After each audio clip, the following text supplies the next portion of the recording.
الصمت لغة العظمة، وباش تعلم هاد الفن ما محتاج تعمق بزاف، غير شوية د القواعد، واحد زائد جوج كتعطيك 4. المهم الصمت هو اللي غادي يحليك معظم المشاكل ديالك. الصمت غيخليك الناس تحترمك وغيزيد من القيمة ديال الهضرة ديالك، حتى كيخليك تعرف شنو كتخرج من فمك وامتى خاصك تهضر، وبزاف د الحوايج غتكتسبهم ملي تعلم هاد الفن. وخاصك تعرف انه واحد من مهارات تطوير الذات البسيكولوجي. نعاود لكم كيفاش الصمت خلى لويس الرابع عشر اعظم مع ذاك الوقت. لويس باش كان صغير كان كيتباهى بزاف بالقدره ديالو في الحديث واخذ الجدالات، اخذ الحكم ولا قليل الهضره ولا مبقاش كيهضر بزاف ولا الصمت ولا داك الصمت ديالو واحد من الاسلحه ديالو وقوه ليه. الوزراء فاش غادي ينفذوا شي حاجه ويناقشوها بيناتهم، وبعدها كيختاروا جوج منهم يوصلوها للملك، يمشيو عند لويس وكيعرضوا عليه داكشي اللي جا في ديك الورقه واللي اتفقوا عليها. لويس كان كيسمع ليهم كل هدوء وبرودة، من بعد كيرد عليهم بأنظروا في الأمن، وداكشي اللي خلاه يدير القيمة الهضرة ديالو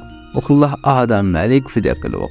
من داك الغموض اللي كان كيتلبسو ديك الهيبة، هادشي اللي يخلاه داكشي اللي خلانا نعرفو أن جوج كلمات من الهضرة الخاوية اللي ما ليهاش أي فايدة. دابا نشوفو كيفاش تطبق فن الصمت.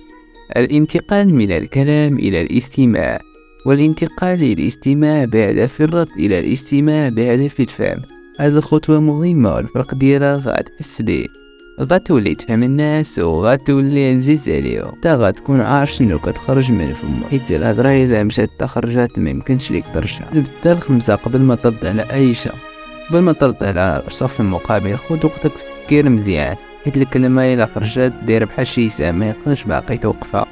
وإلا كنتي داك النوع اللي معنى عزيز عليه يهضر بزاف في ديك الرغبة ديال الهضرة ما كيعرف كيفاش يسد فمه، المهم تقدر تركز على النفس ديالك، هادي تعاونك بزاف.